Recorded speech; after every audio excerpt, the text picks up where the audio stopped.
A Matter of Evidence, written by Rhys Dylan and read by Tobias Weatherburn. You ask me for a definition of evil. Someone whose morals don't have a true north, because theirs follow direction from old Harry's compass. Anon. Chapter 1. Roderick McEwen negotiated the rutting track leading to Kevin Bryn Isav Farm and tutted as the vehicle's suspension bounced over another hole. It isn't our job, strictly speaking, to maintain these roads. We have an understanding with the Forestry Commission. The civilian sitting next to him in the Army Land Rover nodded. They are allowed to operate in the training area then? When there are no active training days, yes. We liaise and ensure they stay away, especially from Fibua. He paused, the acronym necessitating, in McEwen's mind, a questioning glance aimed at his passenger. Fighting in built-up areas. Maisie Sanders didn't hesitate. Roderick smiled. Apologies. Of course you would know. And we will get to the mock German village in due course. I'm looking forward to seeing it. And you will. As I explained, please excuse these little sidetrack stops. It's not often I get to give the whole tour. Might as well inspect the real estate as we do it. Agreed? He had a deep but mild Scottish accent, enunciating all his letters carefully as the well-educated ex-Edinburgh resident that he was. Were you in the military, Roderick? Me? No. McEwen's smile was self-deprecating. But I'm from a military family. My dad was in the Royal Highland Fusiliers, so I've always had a leaning. But this job is civilian, right? He gave a curt nod. I'm still bound by the Official Secrets Act and all that flannel. Jobs like this don't come along often for chartered surveyors.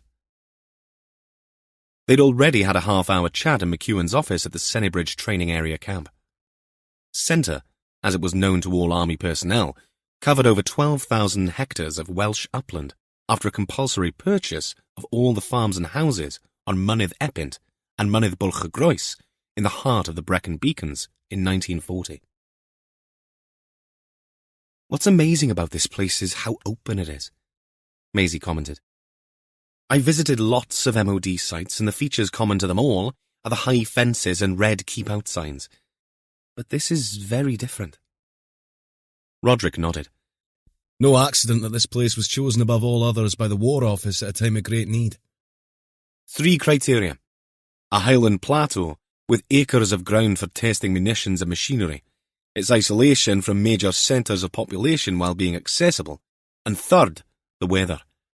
Wind, rain, baking heat in the summer and snow in the winter. A tasting environment. We have military from all over the world coming to train here. But it's crossed by B-roads. Indeed. Several roads travel over centre, but we're at the southern edge here. Live firing only takes place much further in. The northern corner, where the B4519 bisects the area and where people can actually walk, is the dry training area for troop manoeuvres and survival skills. You operate the red and white flag system too? Yes. Red means permissive routes are out of bounds. But I don't need to tell you that. He did not. As part of her thesis on military defence estate and access, Maisie was well used to the various kinds of warning systems utilised by the MOD. But getting this close to an operational area was amazing.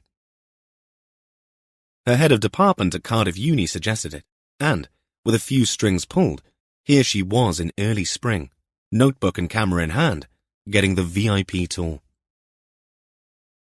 Ahead of them, another one of the many abandoned buildings she'd already seen came into view. Isolated properties like this aren't that much use for built-up area training. We keep them because they're useful as troop shelters when various exercises are taking place. This one isn't a mock house like the German village. This is the original farmhouse. Maisie noted the gaping holes where doors and windows used to be. But the intact tin roof and the complete absence of any farm-related flotsam outside made the whole thing a little surreal. McEwen parked up. I see some sheep around, Maisie said. Yes, we allow grazing rights for the local farmers. At a price and at their own risk. Occasionally a sheep is lost. And I mean killed and marked off as collateral damage. Inevitable where live firing is involved.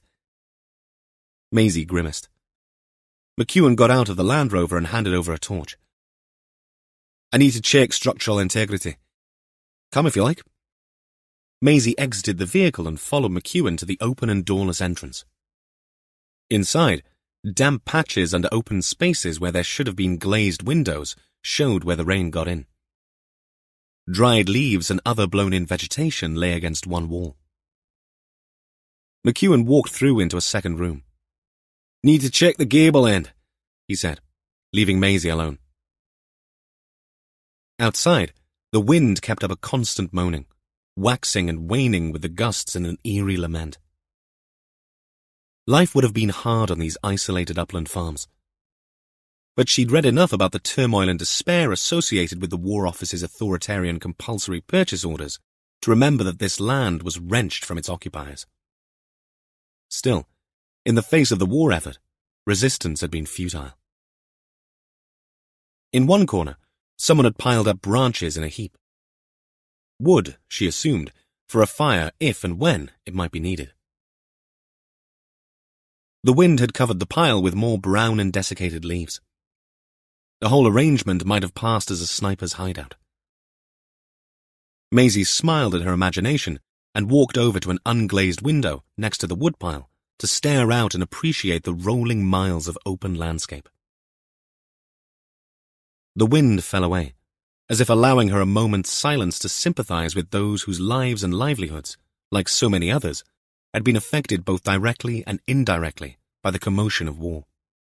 But, with the falling away of the gust, the through-draft from the open doorway abated, allowing a new and noisome aroma to assail Maisie's nose. She flinched and looked around. Had some animal been in here and left its spoor? Unable to help herself, she sniffed and realized that the smell emanated from the leaf and twig heap nearby against the wall. "Roderick!" she called out. McEwen appeared in the doorway. "What have you seen?" "Not seen. Can't you smell it?" McEwen came over to join her and stood, nose in the air, pirouetting to locate the ripe smell and settling for the mess in the corner. "Something under there, you think?" he asked. "I'd rather we didn't find out." McEwen ignored her. This was, after all, his job. "Could be one of the bloody sheep got wounded and crawled in here to die," he muttered. "Or a fox. There are enough of those around." He squatted and started brushing dried leaves away. "Don't!" Maisie's revulsion made her flinch away. "I need to know to get a crew out here. And we'll need to tell the farmers if—" He got no further. His torch clattered from his hand, accompanied by a grunt as his breathing froze and silence filled the empty building. "What?" Maisie said. "Oh, God." McEwen heaved out his breaths. Maisie raised her torch. She swung it up, illuminating the dank corner and the horror McEwen had revealed. What she saw was something that would haunt her for the rest of her life. In the torch's beam, the remnants of a face appeared amongst the leaves, half its flesh missing, the jaw and teeth exposed, with one blind eye, lidless from some dreadful trauma, staring out. Maisie staggered back and ran out into the clean air. A moment later, McEwen joined her, reaching for the phone in his pocket. "Who is that?" Maisie asked, her words on the cusp of a horrified wail. "I don't know," McEwen said, his face pale from shock and nausea. "But I think this will be the end of our tour for today." Chapter 2. D.S. Gill Jones sat at his desk in the room he shared with colleagues who made up the rapid response team whenever a major crime was committed. Unlike the United States, where homicide squads carried a clear distinction, when Gill and his team members were not involved in tracking down killers or kidnappers, they fried other fish. And on this Saturday morning of a bank holiday weekend, Gill's fish smelt rotten. His current investigation, strictly a one-man band affair stemmed from a recent case involving a property owner who got his kicks from filming his guests without their knowledge, and then posting indelicate footage on the internet. The team had unearthed a great deal of evidence, including that involving a minor celebrity's illicit liaison with a local primary school teacher. That expose cost the celebrity his job and ultimately led to that same disgraced personality wreaking his revenge on the property owner in the most gruesome way. They were still searching for Roger Hunt, the alleged perpetrator of that crime. A significant amount of unseen footage had also been found, some of it involving images of children. Not pornographic or salacious, but candid enough to be considered improper. Because they were of children, Sean Buchanan, the superintendent in charge of the Borough Operational Command Unit that oversaw the team Gill was a part of, asked the DS to look over the material, given Gill's standing as someone previously involved in Operation Alice, a multi-force operation into crimes against children. Only one series of images stood out, and not in any way pornographic. But on seeing them, a bell rang in Gill's head, about a MISPA case involving a young boy from a few years before. He'd requested files from the force involved. They'd arrived after many weeks' delays the night before, water damaged from a flood at the storage facility that housed them, curly-edged old-school cardboard and paper, but otherwise intact. On the desk in front of him was a summary document with the South Wales Police logo as a header. It told the story of Freddie Silito, a 4-year-old boy who'd been on the beach at Barry Island with his parents, 2 siblings, his aunt and uncle, when he went missing. Freddie was the youngest of the group, and the least interested in the ball games that the rest of the Silito family had been playing that sunny August afternoon in 2019, before COVID had swept away such activities for a good couple of years. The family set up cricket stumps on a stretch of sand, while Freddie, only a dozen yards away from his father who had been fielding, made sandcastles. Alex Silito's turn came to bowl. He delivered the last ball of his over and, all smiles, turned to his youngest to ask him if he wanted to go, only to find nothing but a bucket and spade and 1,000 half-naked people crammed on the beach. There'd been no panic initially. Perhaps Freddie had wandered over to the ice cream van or towards the water's edge. But half an hour later, after combing the area, desperation replaced concern. The police were called, and a hunt ensued.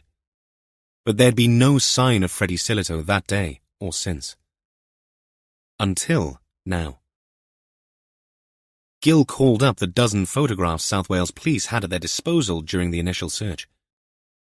He compared each one with a freeze-frame image of a child he'd pulled out from Royston Moyles' collection of thumb drives. A collection the team found above a janitor's cupboard on the landing of a solicitor's office in Llandilo during their investigation into the murder of Moyles. An office space the dead man had shared with the solicitor. But, for now, Gill's intense interest in Hunt took a backseat. There'd been no date on the video footage, but Gill deduced, because of the light coming through the window and the slight tan on the boy's skin, that it may well have been summer. Yet, this boy looked older compared to the Freddie who went missing. Gill studied the images repeatedly, trying to gather any information that might help confront his gut feeling. He scrutinized every detail, from the boy's clothing to the way he held himself, looking and not finding reasons to disbelieve his theory. Of course, he couldn't be sure. The only certain way would be to trace who stayed at the property at the time the footage was taken and check to see if that family had a Freddie look-alike. But that was unlikely to happen. The man who took these photographs, the only one who could answer the question, had been brutally murdered. The very last thing Gill wanted to do was mislead the Silitos, give them hope where there was none. He needed to be sure. He needed to be certain. But needing was not the same as being. That conundrum beat a dispiriting mantra in his head as the door to the office opened and in walked DS Catherine Richards, looking about as fed up as Gill felt. She stopped on the threshold of the room when she saw her fellow sergeant turn his head to look at her. "Didn't realize you were in today," she said. "I'm not. This is a hologram. In reality, I'm at home planting potatoes. Or I wish I was." "Me too," Catherine said. "Wishing I was at home, I mean, not planting potatoes." "You don't strike me as a gardener," Gil said. Catherine gave him a small smile. "I'm not, but I wouldn't mind starting a garden someday. Seems like a peaceful activity." She walked over to the desk and leant against it, letting out a sigh. "Plus, a garden might be a good place to bury a body." Gil's eyebrows crept up. "Anyone I know?" "I've been in a meeting with Superintendent Drinkwater." "Say no more," Gil said. "I fancied throwing him into deep water off a short pier myself a few times. Is this your documentary thing?" Catherine let out a long-suffering puff of air. Following the team's success in solving the murder of a much-loved sports personality, rugby, of course, since this was Wales, DCI Warlow, her boss, volunteered Catherine and the youngest officer in the team, Rhys Harris, to be the faces of the investigation in a documentary yet to air. Drinkwater had been beside himself at the prospect, both of the documentary and his appearance in it. "I thought you'd finished the shoot," Gil said. "We have, but Drinkwater now says it's stirred up good media interest. I didn't even know there was such a thing. Some members of the press have already seen it. They do that for ratings and reviews before the thing goes out." "Arglwydd mawr. I thought this was Police HQ, not Hollywood." "Tell me about it," Catherine muttered. "Anyway, he says he's considering some applications from a journalist who wants to do in-depth interviews." "With you?" Gil asked. Catherine nodded, and from her expression, it looked like she'd have rather volunteered to dig some latrines for a bunch of squaddies yomping across the Brecon beacons. "You're a natural," Gil said. "You tick all the boxes." Catherine half turned away, but not before an eye roll. Gil saw it and smiled, wondering if she'd take the bait. Of course she ticked all the boxes. It was a trope that she was far too used to hearing by now. She'd been on the force for 8 years, establishing herself as an officer of distinction in an incredibly short period. Naturally, her superiors wanted to use her for their own gain. He suspected Drinkwater had wanted to capitalize on the team's much-vaunted success the minute the arrests were made. Yes, Catherine had been very uncomfortable with all the attention focused on her and Rhys, rather than on the team. "The last thing I thought I'd be doing on a bank holiday Saturday morning was listening to Superintendent Drinkwater witter on about modifying public perception and how we need to show how much we, as a force, have adopted diversification and female role models." Gil sat back. "Bloody hell. Did he say all that?" "Tip of the iceberg." "That too? Must be his Icelandic blood." "Icelandic blood?" "All I know is he drives a fjord." Catherine blinked. "Fjord. With a J. Get it?" "Of course I get it. Unfortunately, the part of it that's meant to trigger gales of laughter got left behind in translation." "Like that, is it? Right. You'd best not mention the police dog that's decided to identify as a cat, then." Translation. See what I did there? Okay, should be Trans-Alsatian. But that sounds like a train line across a region of France. "I know a lot of people who would find that offensive." "It's a play on words. No offence meant or given. In fact, it's an acknowledgement of my acceptance of the freedom to choose one's identity. Admittedly, in this case, an animal's identity choices. And let's be honest, some people find mention of the word policeman offensive. Though, when I got up this morning to look in the mirror, even I was offended. Admittedly, I was in my pants, so some people might argue there was a lot to be offended by." "You're doing it again. Some people." Gil cut her off. "But you aren't one of them, Sergeant. And I've heard Craig tell worse jokes." Catherine sighed. "If this is your attempt at cheering me up, Please do not bother. Let me wallow in misery. And what are you doing here anyway? I thought you had granddaughters to be tormented by. For a fraction of a second, Gil toyed with sharing the reason for his presence. If not with a fellow officer in the trenches, who else? But there was too much doubt in his mind. He would tell them, but not before he shared it with one particular colleague. In answer to your question, the barbarian horde has gone to dance lessons with Mam Guy. I had a bit of work to do. Katrin shrugged her acceptance. As little white lies went, this was marshmallow-coated and easy to swallow. After all, Gil reasoned, there she was, dressed to the nines and in the very same office as he was on this holiday weekend, without a leg to stand on. All we need now is for another member of the team to turn up and we'll have a quorum, Katrin said. The sound of whistling met their ears. Gil winced and murmured, Yes, see. Be careful what you wish for. The door swung open to reveal a tall, well-built young man in his 20s, resplendent in a new suit and shine shoes. DC Rhys Harris took in his fellow team members, grinned and said, Is this by special invite or can anyone join the party? Gil threw Katrin a side-eyed glance. And before you ask, no, I did not teach him that. What are you doing here? Katrin demanded. Superintendent Drinkwater wants to see me at 11. Photo shoot, apparently. But this new suit is a bit tight, and the shirt is too small. I think my neck has grown. It's that gym, Katrin said. All I know is I'm gagging for a cuppa. You two fancy one? Do grizzlies go to mass? Gil said, and grinned. Chapter 3. Warlow took the call on that bank holiday Monday afternoon. He didn't mind. May Day never held much appeal.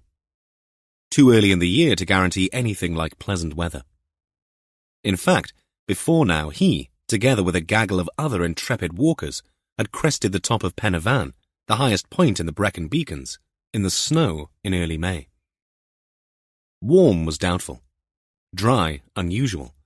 In West Wales, the tail end of winter lingered. And May Day's significance in the calendar held a different meaning for different people. Some celebrated the struggle for workers' rights and recognition of the labour movement. Having that bolted onto a medieval celebration for the return of spring proved easier in some countries than others. The Puritans of New England saw all that dancing around the maypole to be horribly licentious. In Wales, it went back even further. Calan Mai was looked upon as the start of summer. The Gaelic nations had Beltane, but the Druids held that May Eve was a night when the spirit world crept closest to the world of the physical. Warlow knew people who still made crosses out of mountain ash to ward off the ghostly Buganod.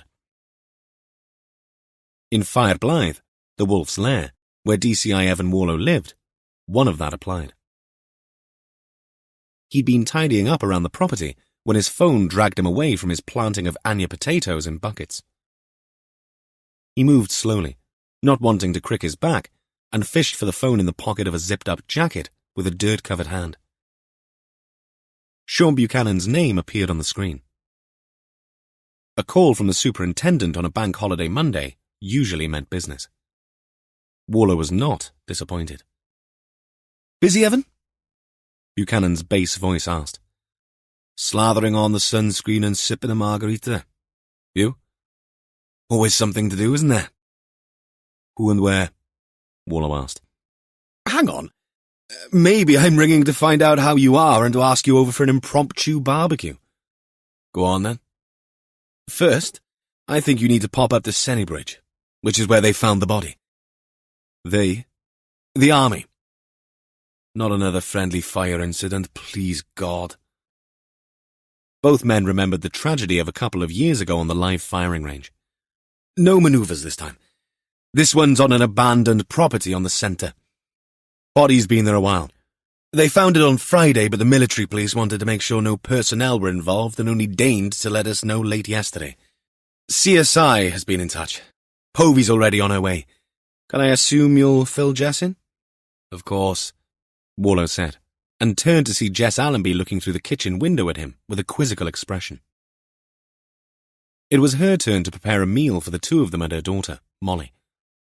Part of the deal, she insisted for Warlow letting them stay rent-free while they looked for something more permanent. A meal that might now never make it to the kitchen table. She raised her eyebrows, and Warlow made a circular motion with his index finger pointing upwards. A blue light flashing symbol. So much for the rest day. Within 20 minutes, Warlow and Jess had changed into work clothes. The DCI had foregone a tie. It was a holiday after all, but took a jacket just in case. He was weighing up whether to wear it out to the car when Jess entered the room. Warlow had fair warning because Caddy stood up and did her Jess on the way thing. The dog stood, tail wagging, head up. Caddy's ability to smell Jess's and sometimes Molly's perfume before either appeared in the flesh was almost comical. Neck arched and nose in the air, she was Warlow's early warning system. Not that he needed one, but always best to be prepared, Warlow always thought, in case he was scratching something better left unscratched in polite company. Things of that ilk. Caddy never did it with him. Probably something in the women's scent that intrigued, or maybe irritated, the dog's nose. Though she never seemed to object once either Allenby appeared in the flesh. And why would she? Warlow never did. May came with 2 bank holidays, and in order to help the birds and bees, the current green thinking suggested leaving the grass to grow on everyone's lawns to help the insects and flora until the end of the month. It also meant people's houses looking like they'd been abandoned, or imply that the homeowners were layabouts. 2 of the reasons, Warlow had long surmised, that No-Mo May's appeal to gardeners and green space managers struggled to make headway. Not that he opposed the logic, far from it, but facing the prospect of a June undergrowth that would require machete and compass to negotiate clearly proved too much for some people. At least, judging by the lawns and front gardens he spotted on the journey to Sennybridge, it did. Perhaps 1 in 3 had opted for the ecologically sympathetic approach. Most had trimmed grass and had neat early flowers in boxes or beds on show. Only a few had the natural meadow flowers and grasses that came with the warmer weather. The A40 took them east, bypassing Llandilo and D.S. Gill-Jones who lived there. They didn't need him yet. For now, best to keep an open mind as to the cause of death. Besides, where they were heading was an out-of-the-way place. Some people deliberately chose venues like that if they also chose to hasten, by their own hand, the fate that awaits us all. And, because it was on MOD land, an added layer of security, if not secrecy, had applied. At Llandovry, they kept on towards Brecon, but before reaching Sennybridge, Jess's navigation took them left towards Pentre Bach. Something small, she said on reading the sign. You're right. In Wales, Bach was never a composer. Just a little. And the Pentre means village, so Smallville even. No one there with a cape, I hope. You never know. Within a mile, they were on narrow lanes, skirting the beacons now to their south, climbing gently on the plateau, sheep grazing in the fields either side, all the hedges neatly trimmed already before the birds started nesting. Pentre Bach was exactly as it said on the tin. Scattered solid stone houses and rendered bungalows around a central longhouse, now a pub called Tafarn y Grydd, the Shoemaker's Arms, sadly not open. Once through the village, the roads narrowed again. Single track with passing places so typical of the empty rural spaces of this part of Wales. At Llandeilor Fan, the map took them north until they crossed a bridge over the River Killenny, branched right, and stopped at a flagpole where a red flag flew. A cattle grid lay ahead just after the red warning sign that read, Military Firing Range. No entry without permission. Jess read out the Welsh equivalent underneath. Maes Tanio Milurol. Very good, Warlow said again. We'll have you in a cockle hat and shawl in no time. Just beyond the grid, A map showed the extent of the centre area, and a gate led to a pedestrian bridge back over the river. People aren't banned completely then, Jess observed. Doesn't look like it. Warlow drove on over the grid for half a mile before the road turned and they doubled back. The Tyvek tents off to their right stood out against the greenery as they crossed the open moorland. A couple of military vehicles and a marked David Powis response vehicle had parked on the edge of the road. A uniformed MDP sergeant greeted them as they got out of the car. DCI Warlow, I presume. Warlow nodded. The sergeant offered a hand. John Winstanley, sir. Warlow introduced Jess. Where did they drag you down from, Sergeant? She asked. Hereford, ma'am. Winstanley was a big burly chap who looked like he worked out. Clean-shaven and smooth of features with startling blue eyes. He wore no hat today, but would normally have had either a baseball cap or a checkered flat hat like other uniforms. But as with 90% of all MOD officers, he would also, while on duty, have been armed. What can you tell us? Warlow asked as they walked the last few yards down a slope to the property. Bit of a shaggy dog story, sir. A chartered surveyor based at the camp here was taking a student around. She's doing a thesis on MOD estate. He thought it might be useful to inspect the estate as they went, and they found the body in this old farmhouse.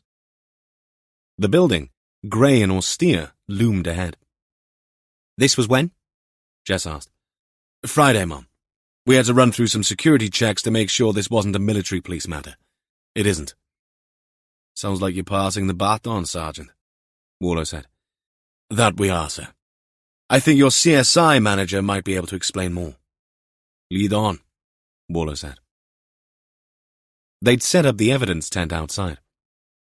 Warlow nodded to a hood-cinched face and got a nod in return. He realized he had no idea what half these crime scene techs looked like in real life. A life without the snowman suits they all wore. But it was clear from the nod that the tech knew him.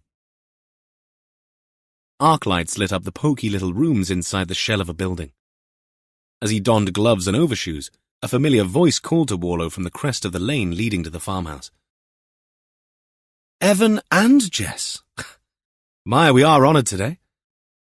Bank holiday special, Warlow said, returning the irony volley with interest. Back from the pub, Alison? For once, Povey was hoodless, though she had donned the Tyvek suit. But for now, her face and short dark hair were exposed. Half the pubs in the country don't open on Mondays anymore, Evan, in case you haven't noticed. The temperance movement is over the moon. Is there such a thing these days? Jess asked. Less temperance, more COVID, Warlow muttered. The hospitality industry is still counting the cost. Povey led the way, and Warlow stepped through the open farmhouse doorway and heard the breeze whistling through the holes where the windows should be and out through the hole where the front door should be. The earthy smell of damp wood and rot hit him as soon as he crossed the threshold. The body lay in a contorted position, with one limb outstretched and the other bent at the knee. All the debris had been cleared away to give an unobstructed view of the still figure in its final moments. The hand stretched out above the head seemed almost to be pointing. The floor was stained with a pool of liquid seeping from the body, and the shredded and torn clothing wrapped around it. The face was pulverized beyond recognition. What do we have here? Jess asked, after a couple of tight swallows. Those injuries on the face speak of a body being dragged across a rough surface. You see it in road traffic accidents, Povey replied.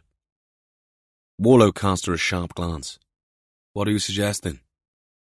The stain on the floor is decomposition, not blood. Hardly any blood at all. So he didn't die here, right? Jess inquired. Povey nodded in agreement. The wounds were inflicted somewhere else, and his body discarded here like a sack of rotten meat. Warlow voiced the burning question on both his and Jess's minds. ID? Povey took out her phone and showed Warlow an image she'd taken of the dirt-stained wallet and the smeared plastic window within it that housed the license. Warlow understood that the wallet would need testing and careful handling back at Povey's lab. When he watched TV dramas where officers and CSI techs nonchalantly went through corpses' pockets, he had to laugh. Or more often, groan in disbelief. He suspected when Povey watched such things, if she ever did, she probably screamed.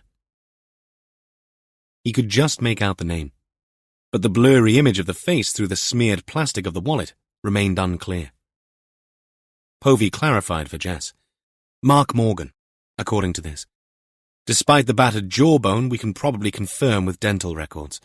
But of course, we'll run DNA. Jess spoke pointedly.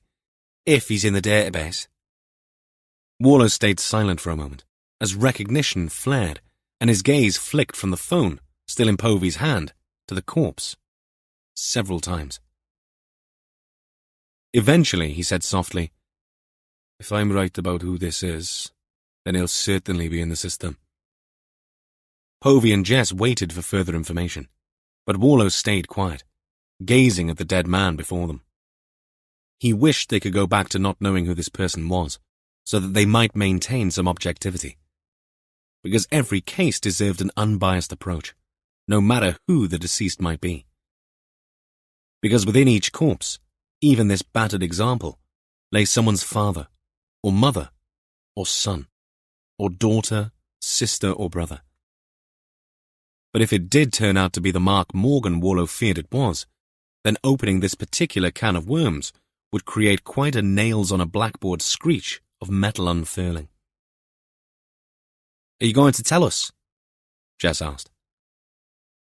Warlow was on the point of elaborating when someone appeared behind them in the room. Warlow turned to see a small, slight figure in white Tyvek approaching confidently. Afternoon, everyone. What have you got for me? Dr. Sengupta, the forensic pathologist, stood, hands on hips, to consider what lay before her. Chapter 4. The following morning, Jess and Rhys once again enjoyed the company of Dr. Sengupta in the morgue at the University Hospital of Wales in Cardiff. And though enjoyed might not quite have been the word Jess would have chosen to describe the experience, Rhys, who'd become the default choice in any morgue-related activity, was in his element. Flay injuries like this can occur from dragging, or if a heavy vehicle is driven over soft tissue. Sengupta pointed to the torn and ripped flesh over the upper torso. Which one do you think it is here? Rhys asked. A bit of both. Sengupta used a long tweezer to lift a flap of skin. The flesh below was dark and spattered with dirt and stones that had become ingrained in the tissue. We might analyze the stones here, but it looks like standard tarred gravel to me. The rib fractures and the jaw injuries both suggest crushing force. Under the harsh lights, the body, now on its back and with limbs straightened, appeared more reposed, if no less torn to pieces. Jess could think of a dozen places she'd rather be, but in this instance, where the body had been removed from the original place of death and transported to the farmhouse, they were all agreed on that. All forensic information as to the cause of death became even more important. Hit and run? Jess threw out the suggestion. Possibly, but I've noticed tire marks on the other shoulder where the skin is intact. Sengupta pointed to the area. You'll see they appear smudged, but in fact I suspect there are two separate marks. Two vehicles? Rhys asked, bemused. But Jess saw the implication. Oh, the same vehicle, going over once and then over again. Sengupta looked at the DI, her dark eyes shining. I agree. It looks very much like that. In which case, this looks less like an accident than it might otherwise. Sengupta nodded at Jess's observation. That's not for me to speculate, but I would also draw your attention to the thigh injury on the left leg. There's a mid-thigh fracture which would have caused collapse. Struck there first, collapsed, and then driven over and back again. Jess nodded, seeing it in her mind's eye.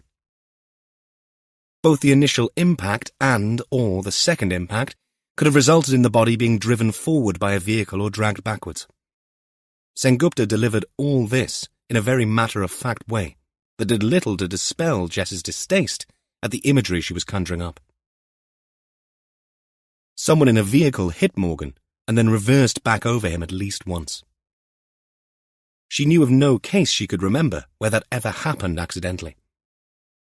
If you hit someone, you usually stopped, or in cases of hit and run, drove on. You did not reverse your car over the victim. Unless you wanted to make sure you got him the second time. Any idea how long between time of death and discovery? We'll get no help from the temperature.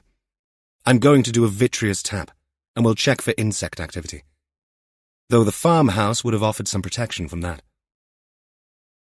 A vitreous tap for potassium levels, right? Rhys asked. Very good, DC Harris. You've done your homework. Sengupta's eyes crinkled, showing the smile hidden under her mask. That means you'll suck out some fluid from the eye? Rhys asked, qualm-free. Correct. Know why it's such an excellent test? Rhys shook his head. The gel in the eye is isolated, relatively, from other body fluids, and therefore resistant to post-mortem changes such as hemoconcentration in the blood, or redistribution of other fluids. Have you seen one done? No, Rhys said. Would you bloody well want to? Jess's inner voice screamed. Let me get some kit, and I'll show you. Jess excused herself and left Rhys and the hop to it. She'd been to many post-mortems, but admitted to not being an enthusiast, like any normal person would. If Rhys wanted to delve into the nuts and bolts, good for him. But she'd seen enough, and Sengupta would post a report. Jess stripped off her protective garments and went outside into the fresh air, sucking it in and concentrating on the polo mint in her mouth to dispel the image of Sengupta's vitreous tap from her brain. Then she texted Warlow. He, meanwhile, from the cupboard space that doubled as an SIO room at HQ in Llangynor, Carmarthen, had posted a link in the group email, a summary of the Mark Morgan case with a suggestion that everyone read it before they met, which they would do once Jess was back from Cardiff. Her text, when it came through, confirmed that she'd finished and would soon head west. He replied with, Think you can drag Rhys away? It'll be a job, but I'll try. Warlow sent a thumbs up before turning his attention back to the screen. The case did not make for easy reading. There were plenty of lurid headlines he could have scrolled to, all of which trumpeted the fact that Morgan's conviction had been quashed by the Court of Appeal after he'd spent almost 21 years in jail. Instead, Warlow chose to read the letter Mark Morgan's lawyer wrote to the Criminal Cases Review Commission, or CCRC. The solicitor pulled no punches, but Warlow made his own notes as he ploughed through the information.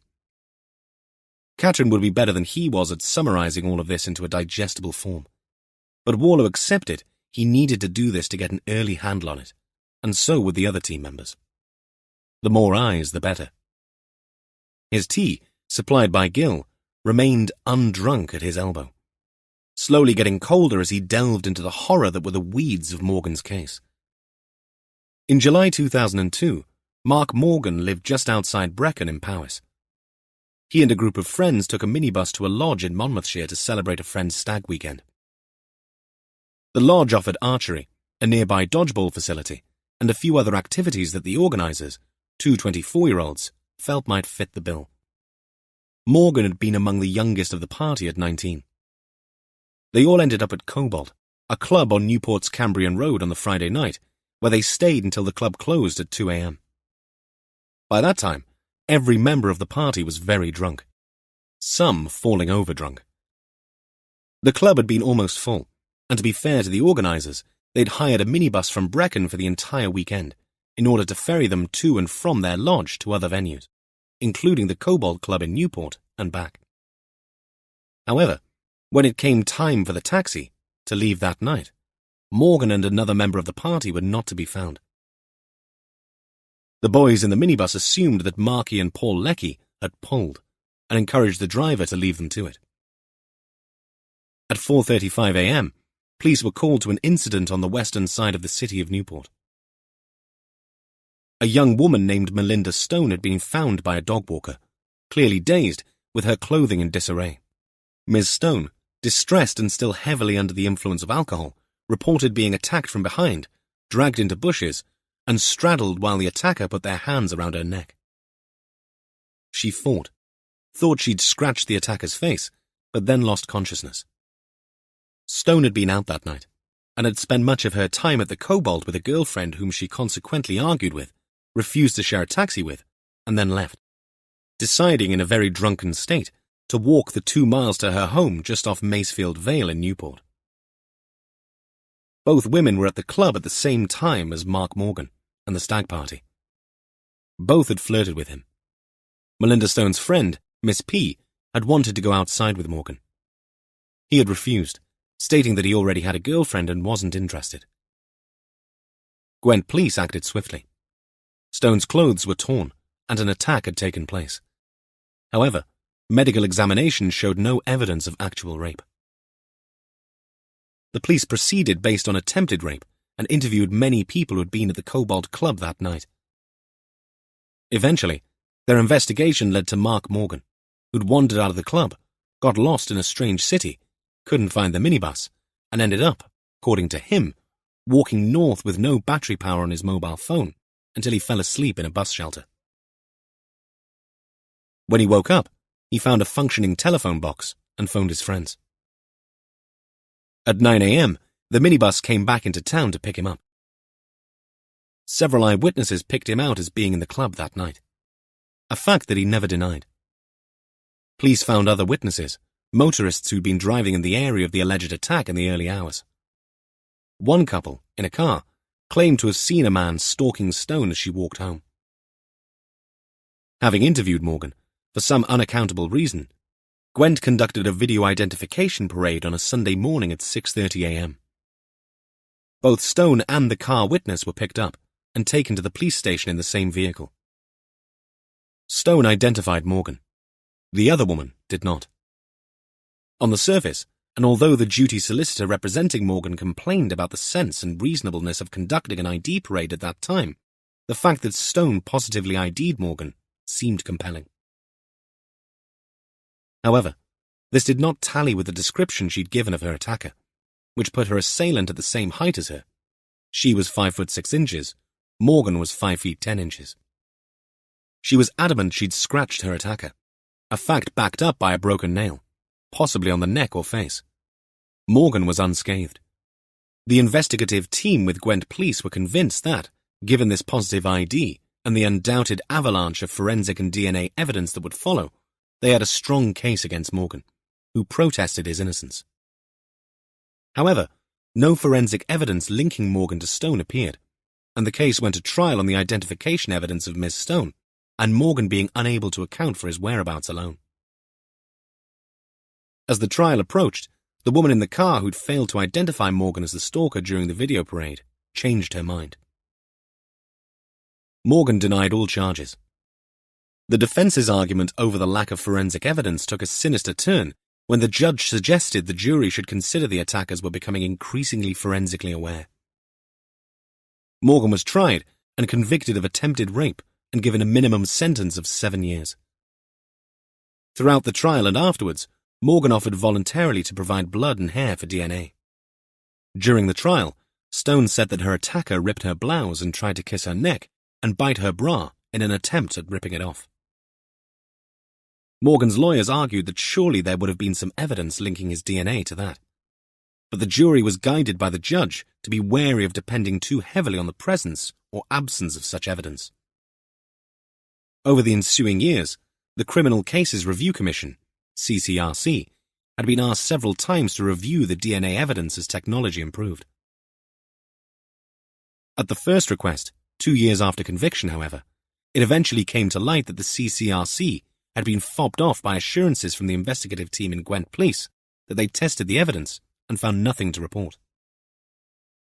Therefore, no independent tests were carried out. The CCRC's response to Morgan's defense team was that it was not policy to undertake speculative tests. Further requests for review of evidence met with the same resistance. To compound matters, because Morgan protested his innocence, he was refused parole. Instead of being released after 7 years, he stayed in jail. Eventually, under pressure from a group investigating miscarriages of justice, the police admitted having lost evidence and not carrying out proper testing. Through luck, some garments had been kept in a forensic archive. When DNA testing was eventually carried out some 18 years after Morgan was imprisoned, it was demonstrated that the DNA found on Stone's person and clothing was not Mark Morgan's. Warlow read through the notes twice, struggling to comprehend the extent of the botched job that this case had been. Unforgivable was the word that sprang to mind. Incompetent was another. It gave him the shivers. How could people whose job it was to find the truth get so stuck in a groove that they'd left an innocent man to rot in jail for all those years? Upon release, Morgan's lawyers read out a prepared statement on his behalf. The CCRC has let me down. But even before that, the police adopted a blinkered approach. They had no reason to arrest me, and then influenced the identification process and witnesses. They neglected to conduct a comprehensive examination of the forensic aspect of this case, disregarded my input, and provided false information to the CCRC. It made for a harrowing story. Yet, how did all this apply to a man so let down by the justice system, being murdered so brutally? Warlow felt the colour rise in his cheeks. Some cases were relatively straightforward from the outset. But this... He heard again the squeaky screech of a tin opening in his head. Christ. Can of worms didn't even come close. Chapter 5. Jess drove them back from Cardiff quickly and competently, as with most things she did. They were in the job Audi RS6. Rhys had driven up with a kid-in-a-sweet-shop look on his face. But when Jess had taken the keys and sat in the driving seat as they left the post-mortem, for once, he'd not objected. Not that he would have voiced anything, but his expressions were an open book. She gave him her reasoning as they set off. Thought you could use the time to prepare your presentation. His raised eyebrow response was an affectation. The team now expected him to be the voice of the morgue, as Gill had so aptly put it, brushing away any objection that DC had expressed in the form of, "Why me?" with a pithy, "Because you're dead good at it," and adding an underhand compliment by stating if ever he needed a grave robbed, he knew exactly who to contact. "Not that much to say, though, is there, ma'am?" Rhys said. "What?" Jess's glance came with chin-lowered scepticism. "You mean to tell me that you were not going to describe the vitreous tap to them? I'm putting off eating until you've done that." "Wasn't that bad, ma'am? Sengupta held on to the conjunctiva with some tweezers and—" Jess held up a finger. "I only need, and want, to hear it the once. Therefore, I'll wait to share that pain with the others." Her phone rang, louder than normal since it had synced with the car's infotainment system. Jess pressed the little green accept button on the screen. "Hi, Molly." "You sound funny." Jess's 18-year-old daughter dispensed with a greeting and jumped straight in. "I'm driving the classy Audi while Rhys enjoys the scenery." "Nice," Molly said, not hiding her envy. "I promise not to talk about anything too personal then. You know, the private stuff I was hoping to discuss with you." In the passenger seat, Rhys swiveled and reached for his backpack. "I have earbuds, ma'am. I could put them in and—" "Take no notice, Rhys. She's teasing you. Molly is in a playful mood because she has just finished a mock biology exam. How did it go?" "Piece of yellow liquid." "Molly?" Jess chided. Rhys turned his face away to hide the grin that flattened his lips. "So it went okay?" Jess continued her interrogation. "Yep. I got a bit stuck on comparison of gas exchange mechanisms for the angiosperm leaf, but I winged it." "Really?" "I spoke to Mrs. Gronau about it afterwards, and she said I get marks for my answer." "She was happy?" "Mrs. Gronau is always happy. Something wrong with her. So yeah, Mum, it's all good. Now I'm going to the pub to get hammered." "In your gym kit?" "All the rage." "While you're there, we need some milk and eggs. See you later." Into the brief silence that followed the end of the call, Rhys eventually said, "There isn't really a pub that sells milk and eggs, is there? Not unless it's called the Tesco Arms." Rhys grinned. "Should have known. She's a joker though, isn't she? Amongst other things." Jess sighed. "But I can't complain. Still on for Swansea Uni, is she?" "That's her plan. She has offers from Leeds, Sheffield and Bath, but Swansea is high on her list. Criminology and psychology. Though why she's chosen that I have no idea." Rhys's eyes crinkled. "I think she likes what she sees, ma'am. With Molly, it's more a question of, I could do it so much better, I'm going to prove that to you in spades." Jess made finger quotes without taking her hands from 10 and 2 on the steering wheel. "What's she doing for A-level?" "Psychology, biology and English. She likes the Swansea course because there's an option for a 4th year abroad.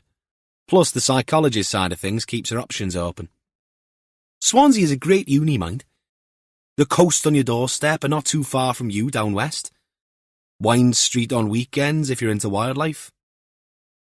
Jess jetted air through her tight lips.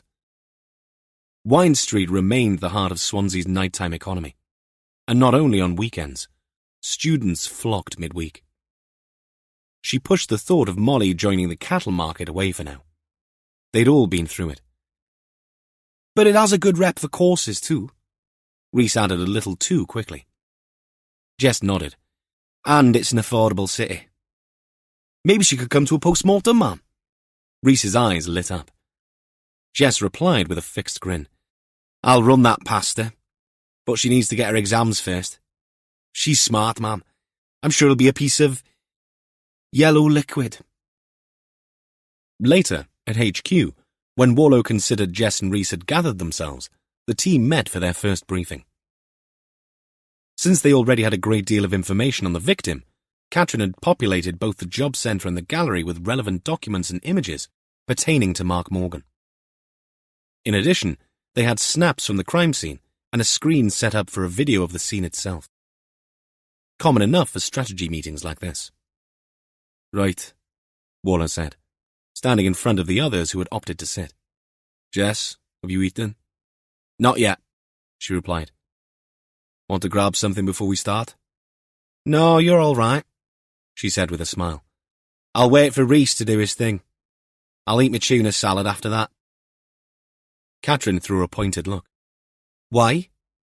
Still smiling, Jess said, "You'll find out." Katrin groaned. "Oh, he's not going to do another Stephen King on us, is he?" "I've prepared a report on the post-mortem, that's all," Rhys said. "With photos?" Gil asked. "1 or 2.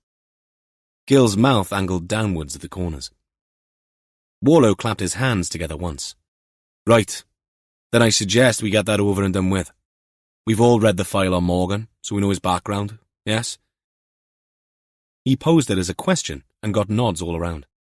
"Okay, Rhys, you're up." 6 feet 4 inches of enthusiastic detective constable got to his feet.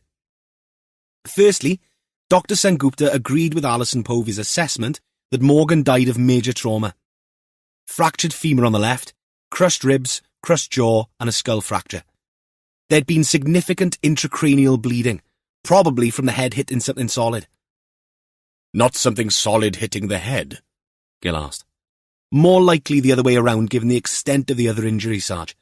Possibly a road. A lot of skin and flesh were flayed because of dragging." Rhys pulled up an image on his phone. Thankfully, it only showed a close-up of raw flesh spotted with bits of dirt and gravel. He held it up and stepped close to everyone for them to see. It could have been anyone's or anything's. Sengupta might analyse the debris embedded in muscle and skin. If needed, even trace it. "Not from the farmhouse, that debris?" Warlow asked. "Too early to say, sir. But she didn't think so. The injuries are consistent with being struck on the left side by a vehicle.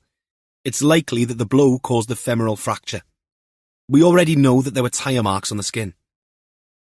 "All adds up to a hit and run," Katrin said. "Or a hit and not a run. A hit and drive over several times to ensure death." Warlow repeated Jess's theory of earlier. "What about the when?" Gil asked.